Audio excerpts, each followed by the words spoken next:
Assalamualaikum warahmatullahi wabarakatuh. Selamat datang di Unggah Tugas Ruang Kolaborasi 2.3, Coaching untuk Supervisi Akademik. Sebelumnya izinkanlah kami mengucapkan salam dan bahagia Bapak Ibu guru hebat di seluruh Indonesia. Perkenalkan, kami dari kelompok 3 kelas 154 Jawa Tengah yang difasilitatori oleh Ibu Munsiasih dan pengajar praktik Bapak Muhammad Zangkar serta Bu Novia. Kami sendiri terdiri dari Bapak Santoso SPD yang berunit kerja di SD Negeri Taman Sari 02 dan Alfika Zarotul Ain SPD yang bekerja di unit kerja SD Negeri Patilor 03. Praktik coaching untuk supervisi akademik. Kami akan berbagi peran dalam kegiatan pelaksanaan praktik coaching kali ini. Praktik coaching dilakukan antara rekan teman sejawat. Bapak Santoso sebagai coachnya dan Ibu Alfika sebagai coachinya. Mari kita saksikan tayangan selanjutnya. Assalamualaikum Pak Santoso. Waalaikumsalam Bu Vika. Pak Santoso, bolehkah saya minta waktunya? Saya mau berbicara tentang apa yang saya alami tadi ketika pelaksanaan supervisi oleh pengawas. Baik Bu Vika, apa yang Ibu ceritakan tentang kejadian tadi?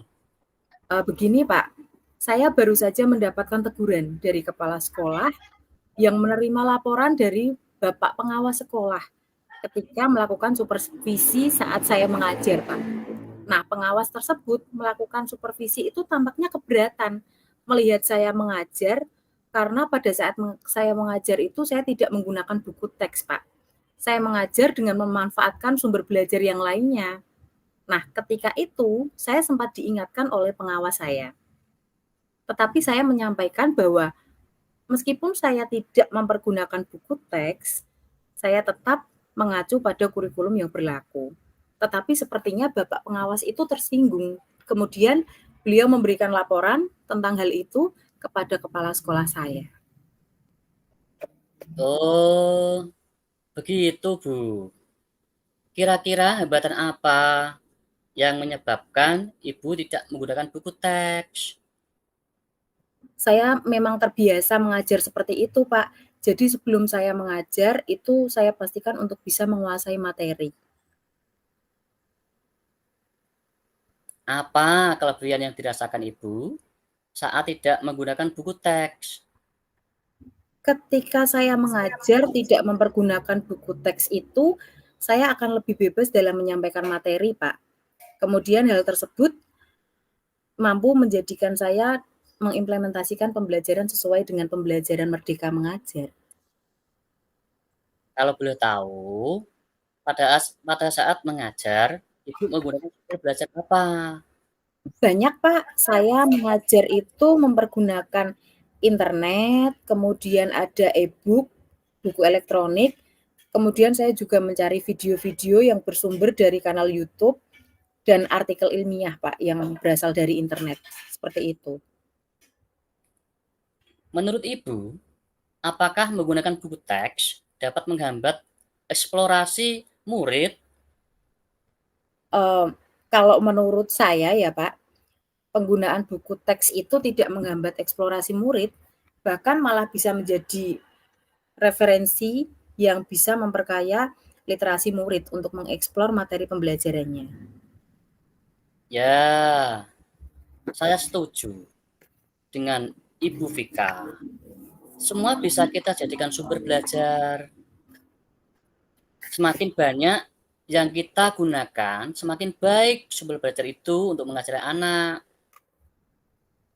Jadi, sekarang apa rencana Ibu untuk menyelesaikan masalah ini? Rencana saya Pak, yang pertama, saya akan menghadap kepala sekolah saya untuk menyampaikan permohonan maaf kepada kepala sekolah saya, karena bagaimanapun juga kan saya sudah membuat kecewa kepala sekolah saya, Pak. Kemudian kalau memang memungkinkan ini, saya ingin bertemu dengan Bapak pengawas saya, Pak, supaya masalah ini bisa selesai, kemudian tidak menimbulkan salah paham yang berkepanjangan. Apa yang akan Ibu sampaikan kepada Bapak pengawas? Saya akan mengatakan bahwa saya mengajar itu menggunakan banyak sumber belajar. Di antaranya ada buku teks, ada internet, ada video pembelajaran, dengan tujuan supaya murid-murid saya itu dapat mengeksplorasi materinya, Pak, dengan merdeka. Bagus sekali dengan rencana Ibu. Mudah-mudahan berhasil ya. Iya, Pak, amin.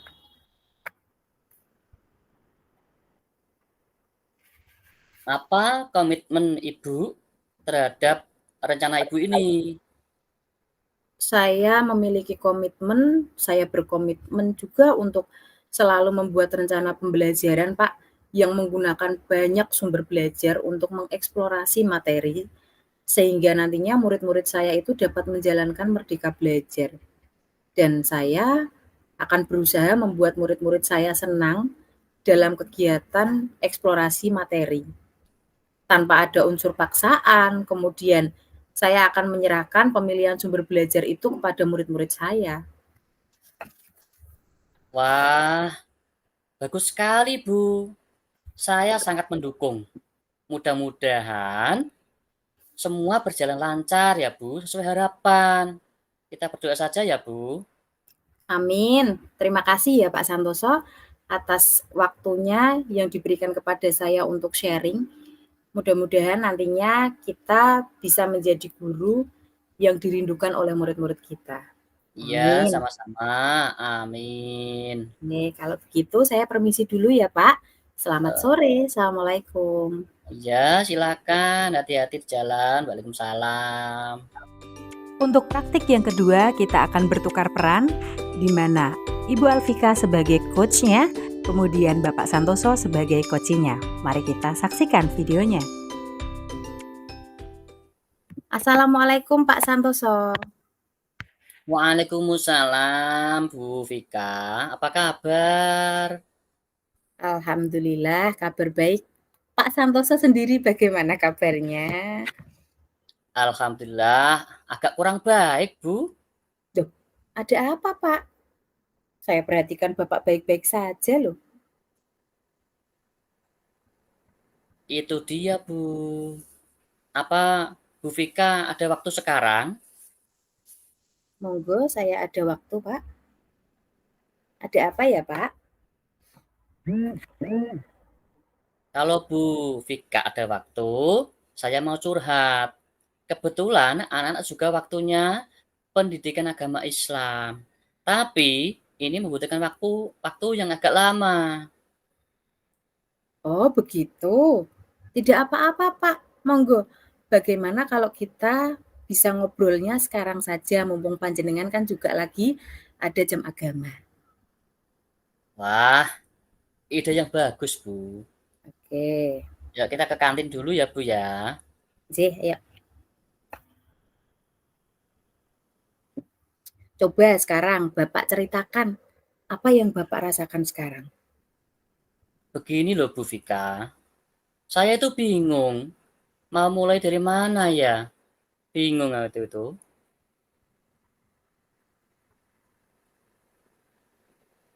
Bingungnya kenapa Pak? Lalu bagaimana Pak? Bisa diceritakan lebih lanjut? Saya tuh bingung, Bu Vika. Minggu depan, anak-anak itu sudah waktunya penilaian akhir semester. Tapi, tidak ada satu siswa yang jarang ada siswa saya yang nggak jarang masuk gitu loh, Bu. Oh begitu. Jadi menurut Bapak lebih baiknya seperti apa Pak?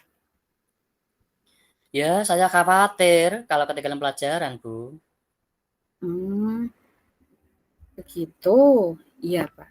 Kemudian apa yang ingin Bapak lakukan supaya murid-murid Bapak itu bisa efektif sebelum adanya tes penilaian itu, Pak? Saya ingin curhat sama Ibu Mhm. Vika itu untuk mendapatkan solusi yang Oh, tepat iya ya. ya dari permasalahan saya ini, Bu. Iya, Pak, mudah-mudahan nanti di pertemuan ini kita bisa dapat solusi ya, Pak, ya.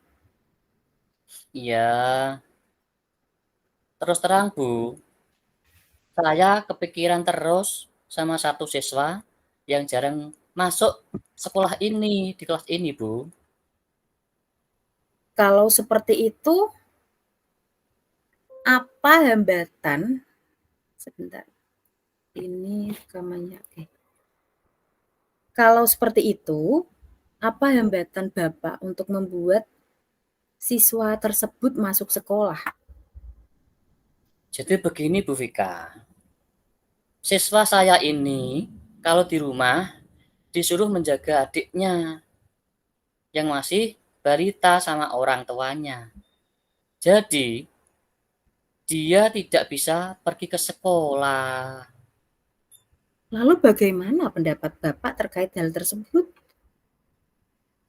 Saya sudah pernah melakukan home visit ke rumahnya Bu, tapi pada waktu itu saya lihat memang kondisinya sangat dibutuhkan di rumah untuk merawat adiknya itu.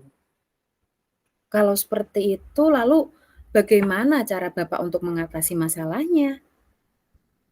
Saya akan menemui orang tuanya lagi untuk mencoba membicarakan hal ini. Kalau bisa murid saya itu masuk setiap hari, meskipun dia bawa adiknya ke sekolah, itu pun tidak buat masalah untuk saya. Apa bisa, Pak, belajar dengan membawa adik tanpa mengganggu teman-teman yang lain? Bisa Bu Vika, nanti justru teman-temannya bisa membantu menjaga adiknya itu. Nah, itu bagus, Pak. Selanjutnya, bagaimana tindak lanjut yang akan Bapak lakukan setelah membicarakan semua itu dengan orang tuanya, Pak? Iya Bu Vika, saya akan segera menemui orang tuanya.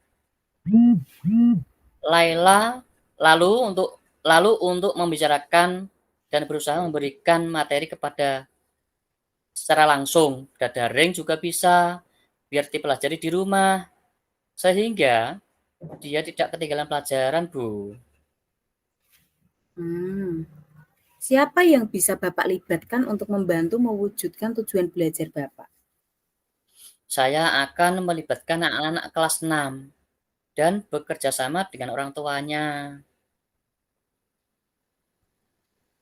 Bagus sekali, Pak. Memang harus seperti itu. Sepertinya Pak Santoso ini sudah menemukan solusi supaya tidak ketinggalan pelajaran murid Bapak yang tadi itu. Iya, Bu Vika. Terima kasih sudah mau mendengarkan curhat saya. Sekarang saya mengetahui apa yang harus saya lakukan supaya bisa menyelesaikan masalah tersebut. Nah, oke Pak. Bapak memang hebat. Pak Santoso pasti bisa. Semangat ya Pak ya. Alhamdulillah, sekarang sudah agak lega rasanya, Bu. Terima kasih ya, Bu Vika. Ya, Assalamualaikum. sama-sama Pak. Waalaikumsalam. Ya, pulang dulu, Bu. Iya, hati-hati di jalan Pak San. Ya, terima kasih. Setelah melakukan kegiatan, pasti kita akan merefleksikan kegiatan tersebut. Refleksi yang pertama dari Bapak Santoso. Percakapan coaching sudah tersampaikan secara runtut sesuai dengan alur Tirta. Yang perlu ditingkatkan antara lain nada suara percakapan coaching yang kurang dan media perekaman. Karena sempat terjadi berhenti sebentar, kemudian kita bisa mengklik baru lagi untuk perekaman dan keterbatasan waktu dalam aplikasi perekaman. Yang sudah dilakukan untuk tetap dalam kondisi present atau kehadiran penuh. Sebelumnya meskipun melakukan coaching secara daring, maka untuk hadir sepenuhnya baik sebelum maupun saat melakukan coaching dan saat pelaksanaannya harus menyiapkan alat perekaman atau aplikasi yang memadai atau mensupport. Yang dilakukan untuk memperbaiki atau meningkatkannya yaitu perlu latihan lagi supaya lebih baik ke depannya dalam hal coaching akademik. Yang dirasakan oleh Pak Santoso pada saat coaching adalah senang. Senang karena bisa berkolaborasi dengan kegiatan praktik coaching waktu latihan. Alhamdulillah, ada peningkatan saat praktik sesuai alur Tirta. Semoga bisa menambah wawasan dalam coaching akademik saat ini dan di masa yang akan datang. Refleksi berikutnya dari Ibu Alfika yang sudah berjalan dengan baik adalah terjadinya interaksi antara coach dan coachee sesuai dengan alur Tirta. Yang perlu diperbaiki adalah menghilangkan keraguan dalam memberikan pertanyaan-pertanyaan kepada coach. Merasa masih perlu meningkatkan kemampuan untuk mengajukan pertanyaan yang lebih tajam dan mendorong coachee untuk berpikir lebih kritis. Harus hadir sepenuhnya atau present agar bisa lebih fokus dalam bersikap terbuka, kemudian sabar dan ingin tahu lebih banyak tentang kondisi coachee. Yang dilakukan oleh Bu Alfika adalah terus berlatih mengcoaching agar selalu memberikan pertanyaan-pertanyaan yang berbobot. Yang dirasakan sendiri oleh Bu Alfika adalah merasa senang, merasa gembira dapat melakukan coaching dengan coach. Merasa senang dapat membantu coachee untuk berkembang menjadi lebih baik dan merasa lega karena permasalahan yang dihadapi sudah tidak terfikir terus karena dapat berbagi dengan orang lain. Demikianlah praktik coaching untuk supervisi akademik yang telah kami lakukan. Kami, Bapak Santoso dan Ibu Alfika mohon undur diri. Mohon maaf apabila ada kesalahan dalam pembuatan video. Terima kasih. Wassalamualaikum warahmatullahi wabarakatuh.